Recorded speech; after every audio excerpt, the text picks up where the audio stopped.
বলে যাই। হ্যাঁ বলেন। এখানে পিছনে যা হয়েছে সব শেষ।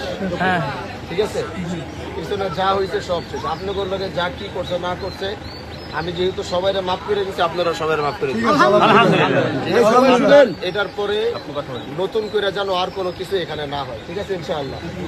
আল্লাহ আমাদেরকে শক্তি দিতে, সব দিছে, কিন্তু এগুলো মানুষের উপরে অন্যায় করার জন্য না, এগুলো গরিবের পাশে দাঁড়ানোর জন্য। আমরা জনগণের ভোট নিয়ে পাশ করছি। এদেশের গরিব মানুষরা মাথা উঁচা করে বাঁচবে, এটাই আমাদের চাওয়া।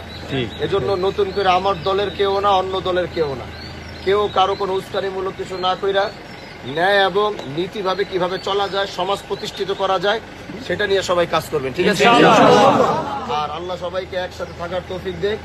আর এটা নিয়ে আমরা কোনো ধরনের কোনো ফিতনা ফাসাদ আমরা করবো না। এটা এখানেই শেষ। ঠিক আছে, ইনশাআল্লাহ। কেউ কারো নিয়ে কোনো অভিযোগ দেবো না, কিছু না।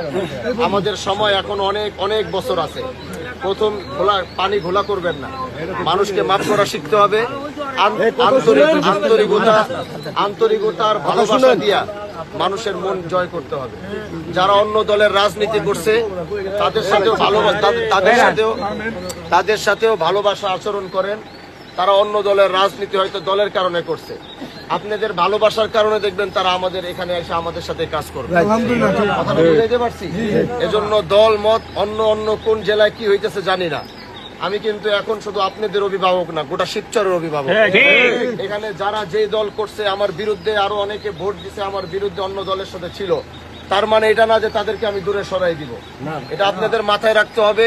এই শিবচরের বাউন্ডারির ভিতরে একটা যে থাকে, সে যেই দলই করুক, আমি তার অভিভাবক। এই জন্য পিছনে যা হইছে সব বাদ। আগামীতে কিভাবে একসাথে চলা যায়, সুন্দর শিবচর করা যায়, মাদক অন্যায় মুক্ত শিবচর করা যায়, এটার ফিকির নিয়ে এখন থেকে সবাই কাজ করবে। তারপরে কোনো কিছু না থাকলে নেতৃবৃন্দ আছে, আমি তো আছি। অভিযোগ থাকলে আমারে দিবেন। এলাকার ভিতরে কেউ কোনো ধরনের ফিতনা ফাসাদ মারামারি কিছুর ভিতরে জড়াবেন না। কেউ যদি আপনার সাথে উল্টাপাল্টা করে, আমি ঢাকায় থাকি না, সপ্তাহে একবার দেশে আসি। আমি কিন্তু সপ্তাহে 7 দিনই বাহাদুরপুরে থাকি। অভিযোগ থাকলে আমার কাছে দিবেন। নিজে গিয়া হাত বাড়ায়া কারোর সাথে কোনো অন্যায়, আমার দলের নেতৃবৃন্দ যারা আমার সাথে চলবেন, তারা কোথাও গিয়া কোনো ধরনের উঁচা গলায় আওয়াজ, হানজালা ভাইয়ের সাথে চলি, তার সাথে চলি, হ্যাডাম দেখা কথা বলা, এরকম যদি একটা অভিযোগ আমার কাছে আসবে, সাথে সাথে তারা ডাইকা আমি কিন্তু আমার থেকে সরাই দিব, আমার কাছেও তারা ভিত্তি দিব। আসসালামু আলাইকুম ওয়া রাহমাতুল্লাহ।